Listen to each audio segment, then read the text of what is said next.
क़यामत कदन थी जैसी कुरान हूंदो, क़यामत कदन थी जैसी कुरान हूंदो, रब जो कसम सलामत सारो जान हूंदो। क़यामत कदन थी जैसी कुरान हूंदो, रब जो कसम सलामत सारो जान हूंदो। क़यामत कदन थी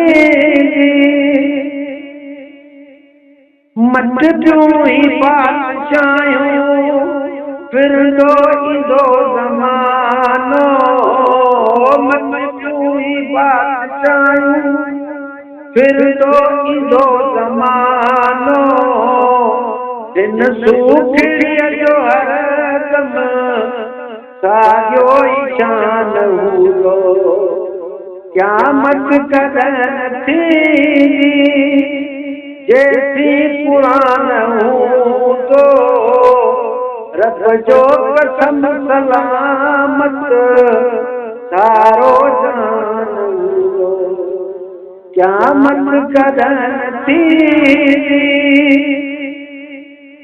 लोह ऐं महफूज़ मां जो लिखजी सॼो लथो वा, लोह ऐं महफूज़ मां जो लिखजी सॼो लथो वा, सदके वञां सोई अमन ऐं ईमान हूंदो।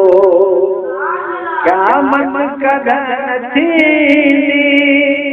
जैसी कुरान हूंदो, रब जो कसम सलामत सारो जान हूंदो। क़यामत कदन थी न सिज अनो सदाई तेरी न थे पुराणो, न सिज अनो सदाई तेरी न थे पुराणो, जद पढ़त धन लए हर को हैरान हूंदो। क़यामत कदन थी जैसी कुरान हूंदो, रब जो कसम सलामत सारो जान हूंदो। क़यामत कदन थी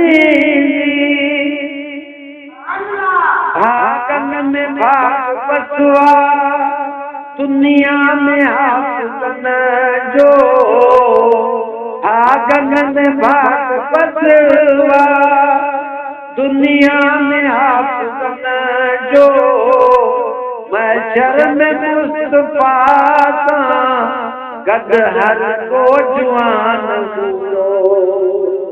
क़यामत कदन थी जैसी कुरान हूंदो, रब जो कसम सलामत सारो जान हूंदो। क़यामत कदन थी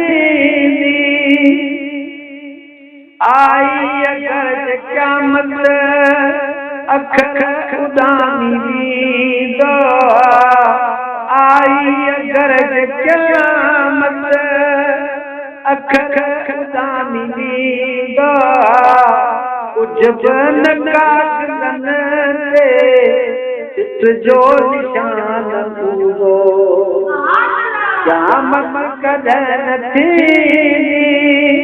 जैसी कुरान हूंदो, रब जो कसम सलामत सारो जान हूंदो।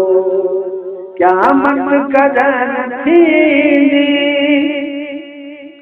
वरतो सुजद महेश्वर फरकान के वसीलो, वरतो सुजद महेश्वर फरकान खे वसीलो वरतो सुजद महेंद्र फरकान खे वसीलो गुलाम नबी हशर में बकवास मन हूंदो क़यामत कदन थी